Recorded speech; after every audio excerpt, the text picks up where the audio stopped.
तो कनेक्टेड रहता है आपस में। हाँ, हेमंत जी, आपको सबसे पहले सब लोगों को 1 साल की जो सफ़र रहा शादी का, देख रहे हैं माहौल, एक फैमिली ऐसा एक माहौल था 1 साल तक, और आगे भी आप लोग मिलते-जुलते रहेंगे, पर कितना मिस करेंगे कि आप सो के कोई यादगार पल आप अगर शेयर करना चाहो तो अंदर बहुत की ही ओर? ज़्यादा मिस करेंगे सब आर्टिस्ट को, इस शो की स्टोरी को, इस शो के डायरेक्टर को सबसे ज़्यादा, इस शो के राइटर्स को सबसे ज़्यादा, इस चैनल को सबसे ज़्यादा, क्योंकि उसका रीज़न सबसे बड़ा ये है कि जो हम लोग कहानी कहना चाहते थे और जो हम जो कहानी हमारा मुद्दा थी, तो उस पर हम लोगों ने अभी चलना शुरू ही किया था कि ये आप इसको चैनल का कॉल बोल लीजिए, मैं इसको थंडरिंग कॉल बोलता हूँ। हुँ।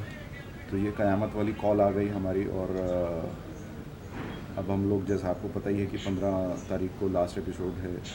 तो बड़ा ही ऐसा लगा कि हम लोग तो सोच रहे थे कि जो कंटेंट है शो का, जो इस शो का कैलिबर है, एटलीस्ट 4-5 साल हम लोगों को मौका रहेगा कि इस शो के माध्यम से हम सब पब्लिक को एंटरटेन करेंगे। तो वो हमारा सपना थोड़ा सा अधूरा रह गया। तो उस बात का अफसोस मुझे सबसे ज़्यादा है। शोज़ तो देखिए 20 शो कर चुके हैं आज तक, 20 शो शुरू हुए हैं, 20 बंद भी हुए हैं। जो चीज़ शुरू होती है वो बंद कभी ना कभी तो होती ही है, लेकिन अपनी बात कहे बगैर पूरी तरीके से। तो मुझे लगा है कि भाई इस बात का थोड़ा सा झटका ज़्यादा लगा है कि अगर हाँ हम लोग पूरा कह चुके होते अपनी चीज़ को और शो ज़बरदस्ती खिंच रहा होता और बंद होता, तो उतना ज़्यादा इंसान को अफसोस नहीं होता है। तो लेकिन ये स्टोरी हमारी जो प्रेम कहानी है, ये अधूरी रही है अभी।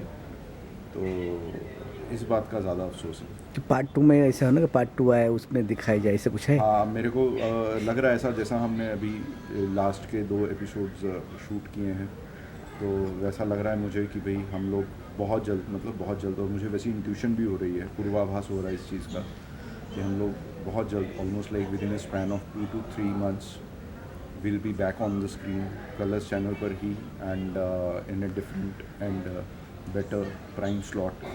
क्योंकि हमारे जो ये स्टोरी थी, हम लोग इकट्ठे बैठकर डिस्कस भी करते थे, इवन डायरेक्टर सर के साथ और बाकी लोगों के साथ भी, कि हमें जो हमारा जो स्लॉट है वो थोड़ा सा और बेहतर होता तो we would have done much better. क्योंकि देखिए जो टीआरपी आती है ना, वो मोस्टली 80% उसकी टीआरपी जो होती है वो स्लॉट की टीआरपी होती है, यस, यस। और बाकी स्टोरी की होती है, तो फिर परफॉर्मेंसेस की होती है, शो कैसे जोड़ा गया है, शो कैसा लिखा गया है, उस सब के ऊपर टीआरपी का दारोमदार होता है। क्योंकि ऑनलाइन हमारा शो बहुत अच्छे से देखा जाता है, और एक शो की मैं आपको बताता हूँ सबसे बड़ी सक्सेस, टीआरपी से भी बड़ी सक्सेस ये होती है कि जब आप शो देखते हैं तो नेक्स्ट एपिसोड देखने के का आपका दिल करे और आप नेक्स्ट एपिसोड का वेट करें, तो वो एक सबसे बड़ी सक्सेस है, सक्सेस होती है एक शो के लिए। और मैंने ये देखा है कि मतलब ऑनलाइन भी जो लोग देखते हैं, मैंने एक्सपीरियंस किया है कि मेरे कुछ रिश्तेदार देखते हैं और वो लोग वेट नहीं कर पाते कि एक एपिसोड ख़त्म होकर दूसरा एपिसोड कब शुरू होगा। मतलब आप इकट्ठे जब एपिसोड देखते हैं तो हार्डली कितना फ़र्क होता है, 1 मिनट का या आधे मिनट का, 30 सेकंड का फ़र्क होता है। तो वो भी इंतज़ार नहीं होता कि भाई आगे क्या हो रहा है, 30 सेकंड वो कुलबुल ही रहती है। तो वही मुझे लगता है कि हमारी सक्सेस है, और उसी सक्सेस को लेकर मुझे ऐसा लग रहा है, मेरे को ऐसा इंट्यूशन है, फिंगर्स क्रॉस्ड, मेरे आज तक जितने भी इंट्यूशंस हुए हैं सब सही हुए हैं, कि within a span of 3 to 4 months we will definitely come back on the channel. आपसे मैं जानना चाहता है, जिस तरह की आपको 2 बेटियां हैं, हमेशा इस सवाल मैं पूछता रहता हूँ, एक बेटी है हमेशा गाय की तरह सीधी है आपकी, एक मैं बोलता हूँ दूसरी मैं क्या कर रहा, भैंस भैंस की तरह बोलने वाला एक गाय की तरह सीधी, दूसरी भैंस की तरह नहीं, सीधी है। नहीं, नहीं, नहीं, जो एक को जितना आप सुधारना चाहते हो उतनी बिगड़ती जाती है। तो क्या है लास्ट जो देखा मैंने, में देखा मैंने सीन में कि एक दूसरे को मारना चाह रही है, साबी क्या था सीन, थोड़ा बताएंगे? देखो, मैंने पिछले वक्त भी यही कहा था कि सावी बहुत संस्कारी है और वो उसमें से कुछ ना कुछ अच्छी चीज़ ही निकल आती है, जो वो जिसमें भी हाथ डालती है।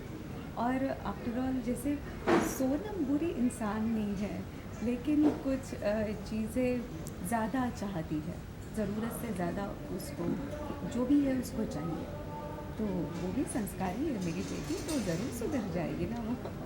सीन के बारे में बताइए, क्या सीन था? मैं सीन में देख रहा, बड़ा टेंशन, सब घबराए हुए परेशान थे, क्या था सीन? सब लोग सावी के लिए परेशान हैं कि अभी सावी को बच्चा होने वाला है, और वो गिर गई है, तो कुछ इंजर्ड तो हुई है उसके लिए। लेकिन आप हमारे एपिसोड्स देखते रहिए, आपको पता चलेगा क्या हो रहा है। ये प्रोग्राम किस चीज़ के लिए हमारे सब पार्टियाँ साटियाँ जो रखा क्या चीज़ का प्रोग्राम था घर में? घर में जो इतने सारे प्रोग्राम था किस चीज़ की पार्टी था? ये तो सब पूछ रहे हैं, सब बोल देंगे तो लास्ट के एपिसोड को ही देखेंगे। सब देखेगा, आपने समझ ली, सब बिल्कुल देखेगा। बता दो ना क्या है उसमें, क्या? आपको पता है? बहुत भराई थी अच्छा, शादी की। बहुत। तो बहुत भराई चल रही है फिर शादी को, जो भी बच्चा होगा उसका नेमिंग सेरेमनी, ऐसे तो चालू ही रहेगा। क्या बात। सर मैं आपसे जानना था, जिस तरह के सोनम के हर चीज़ लाइफ में चाहिए तो सर ना डिम्पी भी लाइफ में हर चीज़ चाहिए। हाँ, सोनू जो को हाँ, जो चीज़ चाहिए लाइफ में ना, जो छीनना हो जो पाना पा लेती है, उसी तरह ना डिम्पी की भी लाइफ में था। हाँ। जो उसको चाहिए उससे किसी भी हालत में पा लेना चाहती थी। और डिम्पी कहीं ना कहीं एंडिंग में अगर दिख जाता तो और मज़ा आता। तो क्या लगता है कितना मिस करे डिम्पी की लाइफ में भी? मैं तो यार बैठे बैठे मतलब कुंवारा हो जाता हूँ बार बार, क्योंकि ये जो जितने भी कैरेक्टर्स हैं हमारे शो में ये सब रियल लाइफ से इंस्पायर्ड होते हैं। तो ये एक इंसान का कैरेक्टर होता है कि जो चीज़ नहीं मिलती है और जब तक नहीं मिलती है तो उसकी चाहत उसके दिमाग पर उतना ज़्यादा हावी होती रहती है। तो मिलने के बाद बेशक उसकी अहमियत ना हो, लेकिन जब तक मिलती नहीं है चीज़ तो उतना ज़्यादा वो हावी हो जाती है। तो यही फ़र्क होता है। मैं अच्छे और बुरे नहीं बोलूँगा, लेकिन सद्पुरुष में और दूसरे लोगों में, एक आम आदमी में यही फ़र्क होता है कि इंसान जिसको अपनी हद पता होती है कि मैं इस चीज़ को पा सकता हूँ या नहीं पा सकता हूँ, वो हमेशा सुखी रहता है।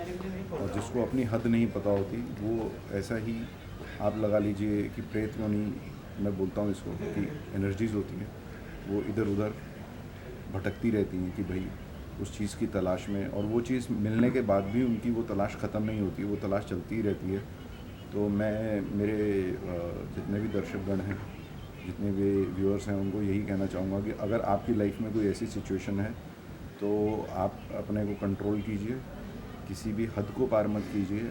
जो आपका है वो आप कहीं पे भी जाके छिप भी जाइए तो वो आपका होके रहेगा, और जो चीज़ आपकी नहीं है उसके लिए आप कुछ भी कर लीजिए, वो चीज़ आपको कभी नहीं मिलेगी। क्या बात। सो ये एक संदेश होता है जो डिफरेंट ट्रैक्स के थ्रू, डिफरेंट माध्यम से हम लोग आप लोगों तक पहुंचाने की कोशिश करते हैं कि जो चीज़ आप अनफेयर मीन्स से आप पाने की कोशिश कर रहे हो, वो जितनी स्पीड में आपकी तरफ आएगी उससे ज़्यादा बड़ी स्पीड में आपसे दूर भी चली जाएगी। तो इस पूरा जो सोनम का कैरेक्टर आप बोलते हो कि नेगेटिव है, या डिम्पी का कैरेक्टर नेगेटिव है, वो यही चीज़ें दर्शाने के लिए, यही संदेश देने के लिए इस तरह के कैरेक्टर्स रखे जाते हैं किसी भी स्टोरी के अंदर। और ये ऐसा नहीं है कि भाई फिक्टिशियस हैं चीज़ें, हाँ रियल लाइफ में ऐसे अलग अलग कैरेक्टर्स होते हैं तो रियल लाइफ से ही उठाए गए हैं। अगर मैं बोलूँ कि भाई किसी रियल इंसान की लाइफ के ऊपर ये पूरी स्टोरी है, वैसा नहीं है, लेकिन थोड़ा पार्ट सबको अपनी ज़िंदगी में मिलेगा इस स्टोरी में से। ये स्टोरी बहुत ज़्यादा वायबल थी, इसीलिए इसके जाने का उतना ही ज़्यादा अफसोस हो रहा है। ठीक, आखिरी सवाल, एक एक सीन बताए। पहला सीन आपको बता दिया, और आपका पहला सीन कौन सा था एंट्री आपका शादी में, कौन सी पहला सीन किया था? पहला सीन मेरा जो हम लोगों ने शूट किया था वो फिल्म सिटी के अंदर शूट किया था, जिसमें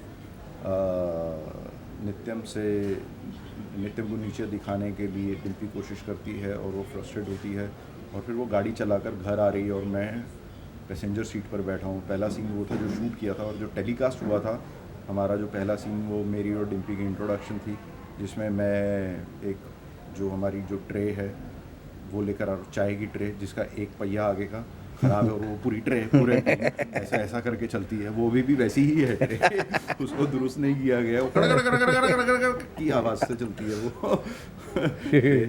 तो पूरा सफ़र मैं एक दो सीन की बात क्यों करूँ, पूरा सफ़र मुझे बहुत ज़्यादा याद कर रहा। और इस पूरे बहुत सारे के सारे ऐसा एक भी सीन नहीं है इस शो का जो मेरा फेवरेट ना हो, लेकिन एक मेरे को बड़ा अच्छा लगा था नित्यम और सावी का सीन, जो वो स्टेयर्स पे बैठकर वो उसको ऐसा चाय की प्याली घुमाकर ऐसा सावी को जो पिलाता है, वो एक्चुअली बहुत ही out of the box memory box में छप बड़ा ही गया। प्यारा लगा।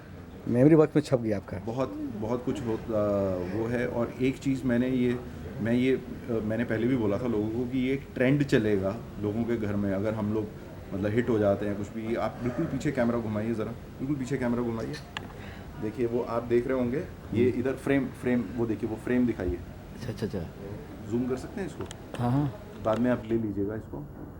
वो देखिए वो वाला फ्रेम देखिए, गठबंधन अच्छा वाला। अच्छा अच्छा गठबंधन हाँ, अच्छा अच्छा अच्छा ये बीच में लाइट स्टैंड आ रहा है, अच्छा अच्छा। उसको आप क्लियर लीजिएगा। तो ये जो कॉन्सेप्ट है ना, ये बहुत बढ़िया है। Okay, okay. गठबंधन की जो चुन्नी है उसको फ्रेम किया गया। जब भी मेरी बेटी की शादी होगी मैं ये पक्का करूँगा, क्या बात, ये क्या पक्का गठबंधन को मैं इस तरीके से लगाऊंगा। Thank you. आपको बताएंगे एक लास्ट सीन, पहला सीन कौन सी था आपका? पहला सीन किया था जिसमें सावी रिक्शा के कंपटीशन में पार्टिसिपेट होती है, वो सीन किया था। और जहाँ पर सावी को वो इनाम मिलता है और घर वाले बहुत खपा रहते हैं उससे कि अरे तूने इतनी बड़ी रिस्क लेकर ऐसे क्यों किया। क्या वो बात है। पहला सीन था। थैंक कि यू सर। जिसमें सावी के लिए प्यार भी था और चिंता भी थी, और एक जब ज़्यादा चिंता होती है तो बच्चों को डांट भी दी जाती है। तो वैसा एक पहला सीन था जो बहुत ही अच्छा था। Thank you. मैं पूछना सर, शो के आपको इतना प्यार मिला एक साल में, बेसिकली एक शो अभी चलने वाला टीआरपी शाम के समय के हिसाब से बहुत अच्छे टीआरपी था, जितना टाइम स्लॉट चेंज हुआ, फिर भी ये गली बली के बकरा तो नहीं बना रहे शो कर लो, मतलब वो किसी चक्कर में मतलब बली के बकरा बन रहे शो? टीआरपी तो अच्छा था शाम के स्लॉट में। नहीं, इसमें बली का बकरा वाली कोई बात नहीं होती है, क्योंकि हम लोग यहाँ पर जो बैठकर देख रहे हैं या आप देख रहे हैं, जो ऑडियंस को पता लगता है वो दैट इज़ जस्ट बहुत ही छोटी पिक्चर है, टिप ऑफ द आइसबर्ग है। और जो पर्दे के पीछे की जो बातें होती हैं वो बहुत ही गहन होती हैं, बहुत सारे फाइनेंशियल एस्पेक्ट्स जुड़े होते हैं, बहुत सारे क्रिएटिव एस्पेक्ट्स जुड़े होते हैं। तो ये किसी एक आदमी का डिसीजन नहीं होता कि शो को लाना है या ऑफर करना है, ये एक कलेक्टिव डिसीजन होता है।